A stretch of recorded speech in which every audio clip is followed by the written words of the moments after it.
All right. Excited to be here for game week. Excited to see the students start classes on campus. Before I get started, I want to wish all the local high schools all throughout the state good luck as they enter their seasons. We're obviously excited about the opportunity. We've worked very hard.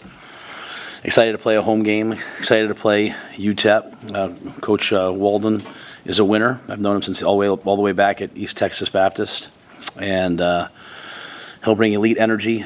He'll bring a dynamic offense and an aggressive defense. They've got excellent players, and so it's going to be quite a challenge. So we're excited about it. Excited about our team, and look forward to seeing everyone there. Starting with the legacy walk and all the way through the end of the game. We hope it's a great day because we've worked very hard to get to this day. So with that, I'll take your questions. Do you have 4 running backs that you see as even? I think we're going to play them all. Yeah, we're going to play them all. So, we kind of have different roles for all of them. And, Big Ten plays 4 weeks away. So I feel like I was hoping we'd be a little bit more dialed in on where they are. But I feel like they've all competed enough that we're going to give them all a chance and make some decisions probably 3 weeks down the line. Might illuminate itself obviously earlier, but they're all doing really good things. And so, that's the one position we're probably not quite, we're still quite unsettled on that in kicker. Jaron Bonner, his rise is obviously notable. Just to get that #1 spot a year ago wasn't really in his position. What has he done to get to this spot where he's #1 going a year over? I think anytime you have a guy that you can say is your starting slot receiver who was willing to be your starting fullback, there's something special about that type of guy, their brain. He was an excellent high school receiver, had an injury. As we tried to find roles for him because we liked just the way he plays football, it started to emerge, and then just was unable to keep that 225, 228 weight, and so as he kept staying around like 218. We just said, hey, let's put him in the slot and see how physical he can be. Trying to win third down with big people like that, and he's just done excellent. So, we can be in 11 personnel and all of a sudden get under center and have him be the fullback still. There's lots of things you can do with a guy like Janirin, but at the end of the day, he's just a winner. He's tough, really tough. He kind of emblematic of the type of guys I love to coach. And again, as we talk about positionless football, I think throughout the course of the year, you'll see him do a lot of things, the versatility that he brings. How do you feel about the run game coming out of camp? Well, I feel good about it, but, we're running against ourselves every day. So, after a while, you start to, you come out and you got the defense is yelling the play and the offense is, knowing what the defense is going to do. So it'll be really interesting to see when we face somebody else, obviously, handling different fronts. Now, Coach Clark's defense, is very similar to ours in that it's 3 down, 4 down, 3-3-5 hybrid. All the same things that they do is what we do. And so you have to be able to handle their pressure packages and the way that they attack you. They held opponents to right around 4 yards to carry last year. So, it'll be a challenge, but I feel good about where we are. I mean, I wouldn't put oars on the running backs if I didn't feel like we had guys who could make plays. What are your expectations for Dylan, and how do you communicate that he doesn't have to do too much? No, we're not thinking that way at all. No. I'd rather lose the first game than the last game. So we're not going to ease into it. We're going to play. We're going to play. What does that look like? I mean, not specifically strategy, but mindset. Yeah, Dylan's going to play. He's going to play the plays, right? When we call drop back, he's going to go back there, take his drop, go through his progression. Just how we want him to play when he's a junior. We're going to start day one that way. We're not easing into anything. Is that because of what Dylan has showed you? Would you do that with anybody? It's a great question. So I don't mean to demean it, but just this is where I'm at right now. This is just where I'm at. I mean, I don't know if I'd be like this with anybody else. I don't know. But this is just where I'm at. This is how I feel. It's a good thing. White Hill is on that depth chart. Is he available to play? Are you expecting to let him play? Yeah, so Bly Hill came back from the knee and was doing really well, and then just, sometimes you come back from an injury and it leads to another injury. So he got some soreness in his hamstring, so he's available. But I don't know how much you'll have to see how this week goes. So that was kind of an unfortunate remnant of this past week. Just some tightness in his hamstring. Nothing serious, but he's available. But I don't know how much he actually will play. So you're looking at Sierra Wright. You're looking at all those guys: Amari Sanders, Jeremiah Charles, Larry Tarver. All those guys will be ready to go. Henry Vitovsky, he missed some time this camp. What's his status right now? He's back in the mix. I think he'd be available, kind of like Bly, on an emergency basis. Probably trending more towards sometime next week being truly able to go play a full game. Is there anybody else with a status like that? I'm not very good at that. I don't mean that. I'm sorry. I'm trying to think if there's anybody else. Gunnar Gatula is injured right now. So Gunnar's got an ankle. Has an ankle. So he's trending towards being able to play. Brody Tagaloa's. So I'd say Gunnar probably next week. I'd say Brody Tagaloa hopefully 2 weeks from now. Is there anyone else that you guys have injury-wise? I know it's been like 3 days, but an update on Tristan. Yeah, Tristan's kicking. He's in the mix. So we'll make a decision probably Thursday or Friday of who's going to kick. Malachi is good.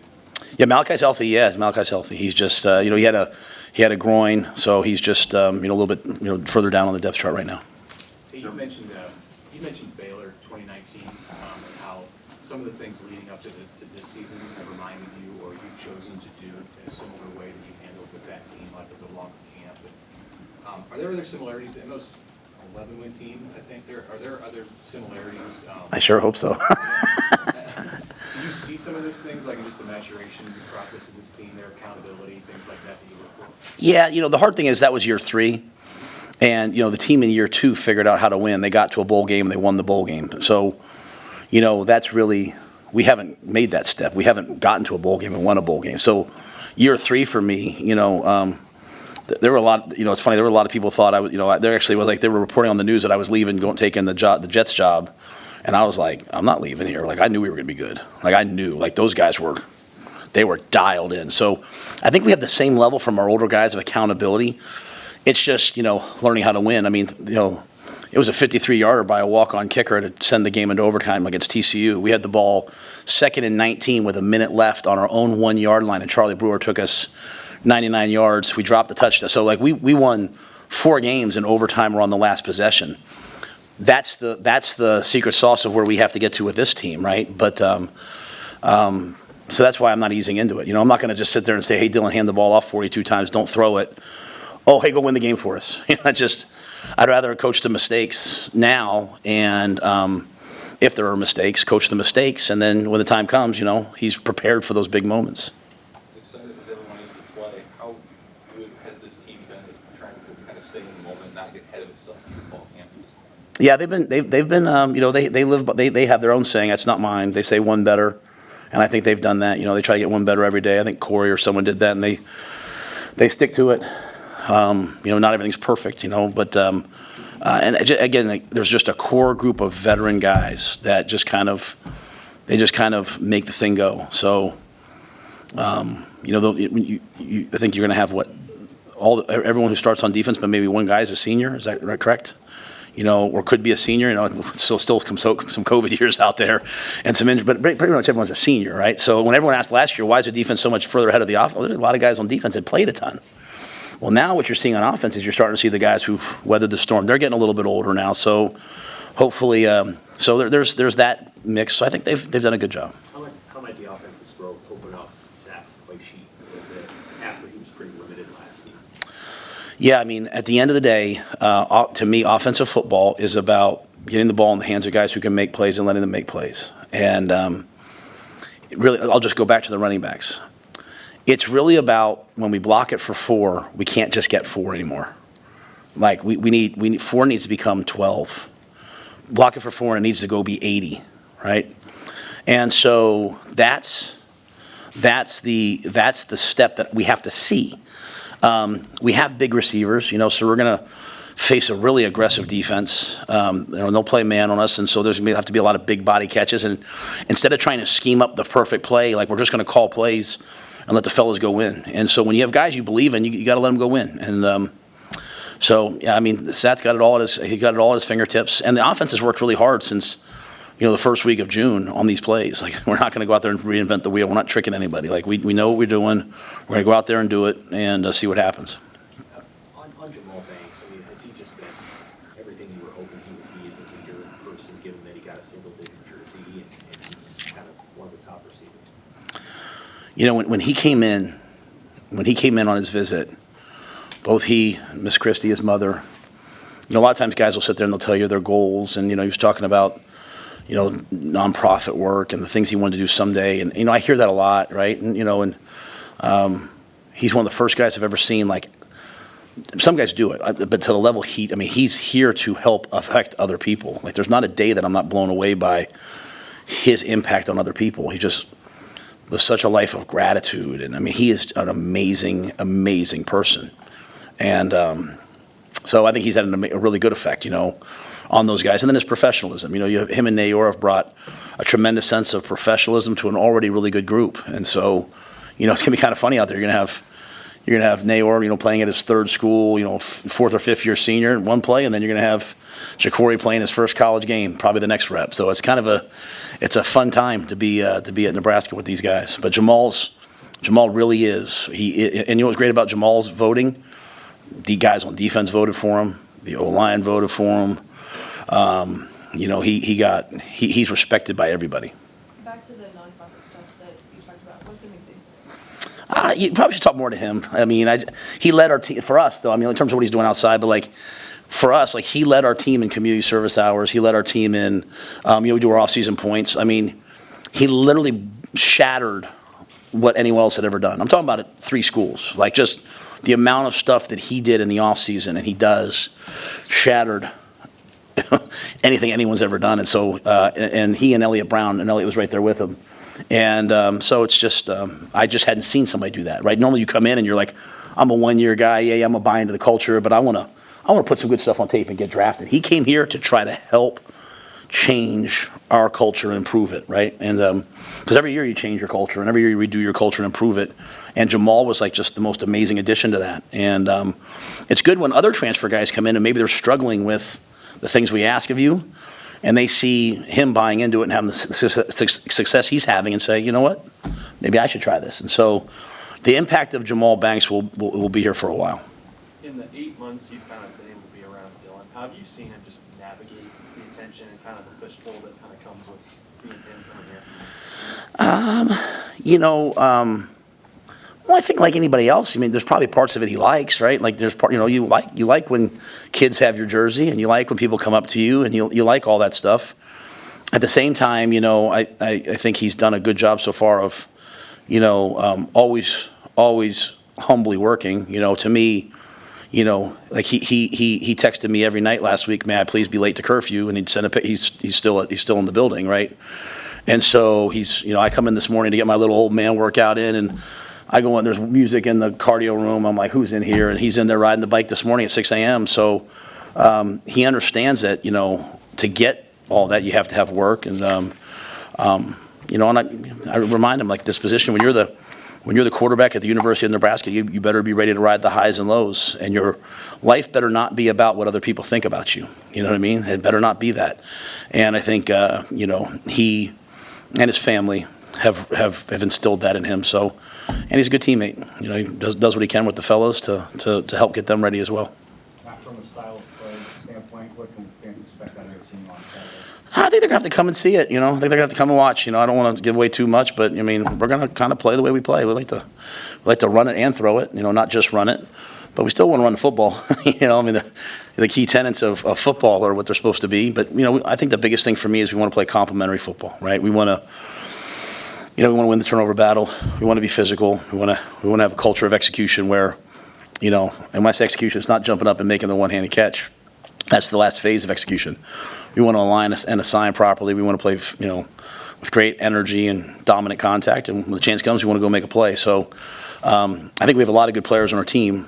Right now we talk about a couple of them, right, because some of them have not yet established themselves out there. But there's going to be a lot of opportunities. And when you watch UTEP's offense, at least based upon Austin P, they test every facet of your defense, right? So they're going to play with great tempo. So you're going to have to sub a lot of guys. They're going to attack you on the perimeter. So, your cover guys have to be really physical.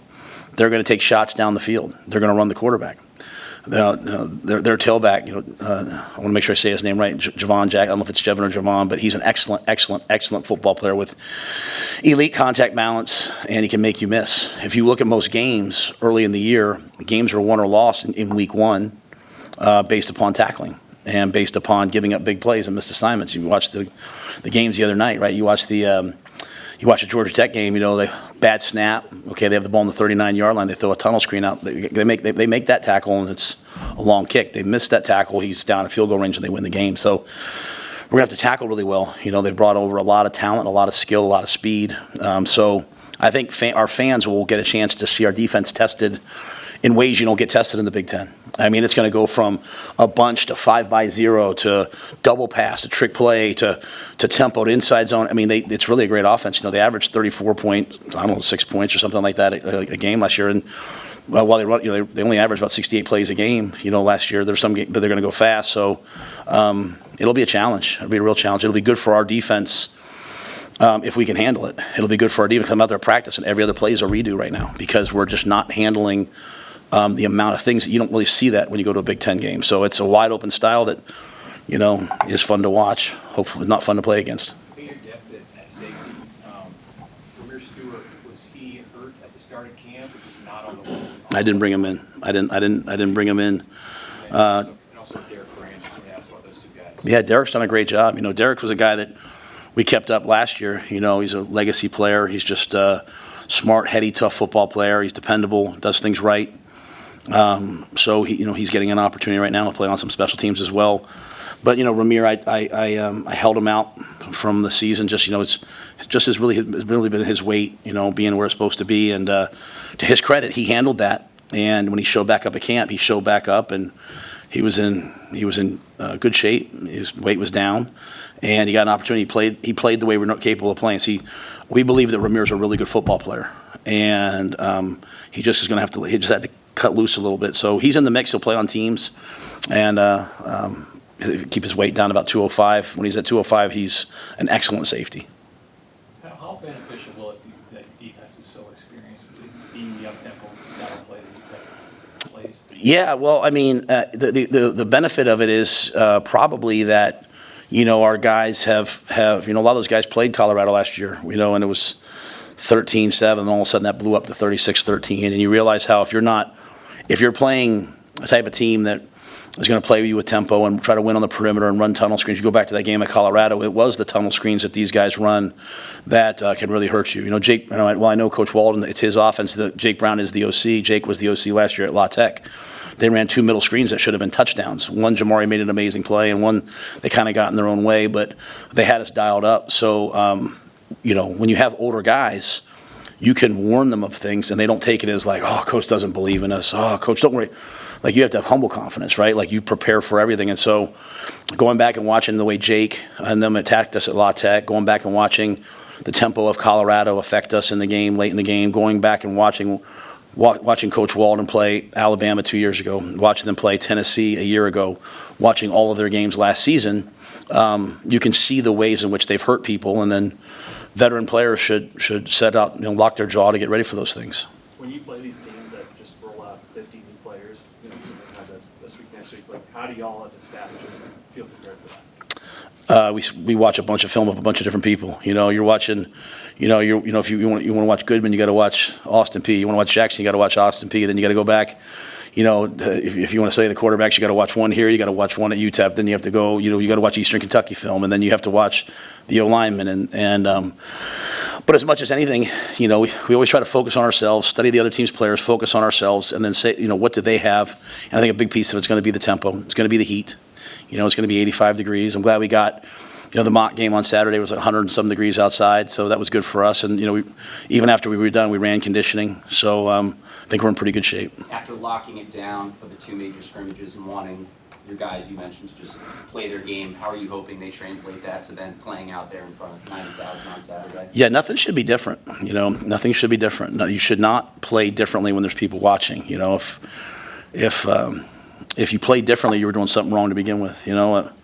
I'll never forget, and I've told this story before, when I was a young coach at University of Buffalo, we got fired with 2 games left in the season. I remember my dad saying, however you coach these 2 games is really who you are as a coach. And those words always made sense to me. Like, if you start doing something differently because of a certain game, then you weren't doing enough to begin with. And so our guys have worked very hard. They compete against each other. We do a lot of good on good. I'd like them to go out there and spot the ball and compete, just go play.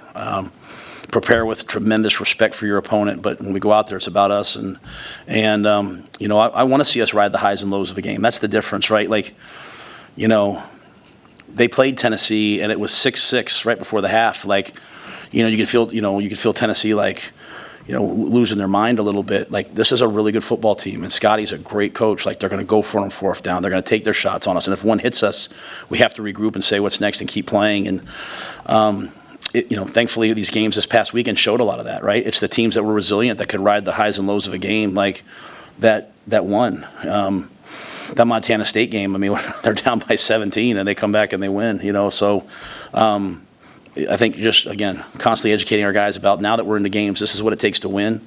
And really, it's just about staying in the moment, playing each snap. That's my hope for them. And we'll see it. But the crowd should do nothing but energize us. Hey, Coach, you took a pretty good edge guy, Westmoreland. How do you think he's going to affect your protections, and how do you think the tackles are going to happen? Yeah, Westmoreland's a pro. He's a pro. He's versatile. Great arm over, great ability to affect pass rushers with it. He can rattle his pads, shoulder shake, and get tackles off balance. Not afraid to take the inside move, which is the hallmark of a really confident pass rusher. He's got a great motor. And he can also drop into space, So while he is sort of like a known rusher, you also have to account for, hey, what if he doesn't come? You can't put a back on him. So excellent football player. One of the better guys we'll see. Credit to their coaching staff. He probably could have gone to the portal and played anywhere, but he wanted to stay at UTEP and stay for them. So really good for us. There's been a lot of questions by you guys, a lot of questions by us about, our tackles and tackle depth and all that stuff. So they're going to have a great challenge week 1. And when it comes to playing a great pass rusher, it's really the job of all 11 guys. Like you can't run that triple release you saw on Instagram versus press. You got to get open quickly because you're beating the pass rush, right? And the quarterback can't pass on 1 because he's getting greedy to go to 2. He's got to take a profit when he can, and so we got to get the ball out of our hand. We got to pass the ball. We got to run the ball. We got to chip. But yeah, he's an excellent pass rusher. And you go to the other side. Gorey's a really good player as well. So they have 2 really good edge players. And again, Coach J.J. Clark, they will zero you up. They will come after you. They will blitz you. And so we'll have to handle the pressure and handle the blitz. There's not one part of this coaching staff we're playing against that doesn't come in and try to win. Sometimes you play people and they're just like, hey, let's play it close to the vest. These guys, they're coming to win. And so it's really, really, really, really great first test for us to handle someone that's going to throw everything at you. And but a big part of that is Westmoreland and his ability to just change the game. You guys put up the black shirts? Tomorrow. Yeah, tomorrow. Today was like a walkthrough type day, so. Nebraska, you guys have started on the road or away from home against Big Ten teams the last 4 years. What's the value of starting at home, not with a conference game? Yeah, well, for me, it's only been 1 year, right? So, but I know that experience last year. And as I said, I thought I failed the team last year when we went to Minnesota preparing for the crowd noise. I didn't think I did a good enough job. And so we certainly, if you're in the chemistry lab or something, I'm sure you've heard the crowd noise pretty much every day at some point because we're preparing for when that time comes. But, yeah, I'm really excited to be at home, right? That's why, even when you're at home and you get off the bus, right, and there's all your family and friends and fans, you do that walk in. To me, I think it's like a 4-minute walk. It takes 4 minutes for us. 4 minutes and 7 seconds, Doctor, because they time it for me. But to me, it's 4 minutes and 7 seconds of gratitude, right? It's 4 minutes for me and for our players to recognize that playing at home is about way more than just us, right? It's like Fan Day. I just reminded our guys, like, there might be kids at Fan Day that won't ever get a chance to come to a game, but they get a chance to come to Fan Day. Like, if you walked around, I don't think you saw any of our guys' phones out, I hope. You didn't see them on their phones. I saw them interacting with. So it's the one chance we get on game day to interact with the fans, right? And just be reminded that, hey, that we're part of something bigger. And there's a reason why we ran that stadium all summer. And there's a reason why they were running those So the reason why the coaches even ran it. I ran it once, and after that I said, hey guys, this is going to have to be a player-led team because I can't do this. But there's a reason why we did that, because it's bigger than just us. Right? It's bigger than any just one guy. It's about the team. It's about the university. It's about the state. It's about everyone that comes to the game. So I'm excited to be at home. I'm excited to have that lack of crowd noise. But along with that comes the distractions of, like, am I going to play a play and then wave to my mom, or am I just going to play the next play, right? And so there's a lot of things here that, with an older team they'll get, when some of the young guys get in there, we'll have to just keep refocusing them. And that's why I said what I said. We have to go like this every single game and get better. And that's why we're going to start off playing the way we want to play at the end of the year, at the beginning of the year. And if it doesn't look perfect early on, we're not going to flinch. We're not going to flinch. We're going to do what we do and just try to get better every year, every game, so that when we end the season, we'll have played our best game the last game. It's NFL shutdown day tomorrow. I'm sure that was an emotional time for you when you were in the league. But I was curious just about fantasy. And the plays that he had during preseason. It's easy to make a special teams on your first roster, but just if you paid any attention to the work he was doing, his chances of playing. Oh, yeah, I paid attention to Phelan. I showed the team when he scooped and scored and ran the ball back. I showed the team that, right? Because he is the epitome of what we're trying to build, right? He's the epitome. It doesn't matter how you get here. It matters about what you do once you're here. And for all of our guys, I'm talking about for the 5-star recruits that come into us or the walk-ons, I want their best days to be ahead of them. And Phelan's a winner. Same guy last year that started the season off with no scholarship and was going to pay his own way until the last day we were able to get him something. So yeah, I'm excited for him, and I bet you, if he makes it, great, and if he doesn't make it, hopefully they'll bring him on the practice squad. One of their coaches, I talked to one of their coaches this year, and he just talked about what an unbelievable grinder, and he's the type of guy that in that league, when you have a guy that is going to be healthy, that can do multiple positions, and is going to show up on game day, they always have a chance. And so if our team can see Phelan having success, again, his legacy lives on, where they're like, hey, I need to do this, this, and this. So whether it's Omar or Quentin or Phelan, I'll be obviously watching all those guys. And we got a bunch of pros on this team, so hopefully they have a great year and help themselves next year. Hey, Coach, last week you called out the backups. They're the second unit, they're playing like backups. Have you seen them respond to that? Yeah, I think some of them understand, okay, here's what I need to do. And, really, I feel like we're 3 deep on the D-line of guys who can go in. I think there's about 9, maybe 10 guys who are prepared to play. In fairness, I think, there's probably 4 linebackers and 3 jacks we'd put in the game right now, maybe 5. It's really in the secondary where we've been challenging some guys, right?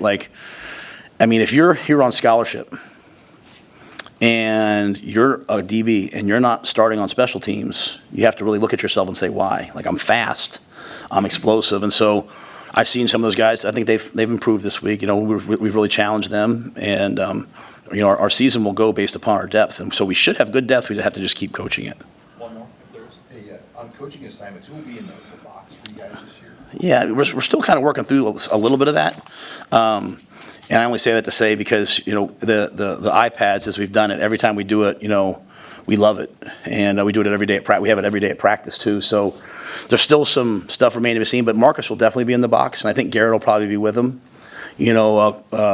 Coach Mosey being with Garrett with the wideouts has allowed us to put Coach Mosey down, Jamar down, and G up. So I think it'll be like that, and then some of the QCs and analysts, and then I think most of the quote unquote position coaches on defense will be down, and most of the QCs and analysts will be up. So because we have the ability right after the drive now to go look at an iPad, we don't need maybe quite as much experienced guys, at least on defense up top. We want more guys down on the field, and again, versus this tempo offense, managing the substitutions is going to be a big deal. So I think it'll be Tony will be down, Sad will be up, Ed and Josh will both be down. Mainly analysts on defense, and then Garrett will go up with Sat and probably Aaron Cooling. So is it your film people that cut that up and get it to the iPads, or how do you get this? It's an independent company on game day. It's an independent company that runs it through DV Sport, and so that both sides get it. So there's an independent company that shuts off the headset mic at 15 seconds around when the ball snapped.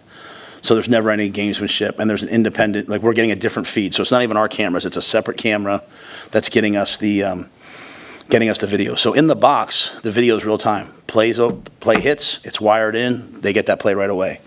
On the sidelines, it goes to a cart, and then when you're over, you go to offense, the offense sits down, they bring over the 8 iPads. You have a total of 18 iPads that you can use between up and downstairs, 23 headsets. So wish Susan luck, guys.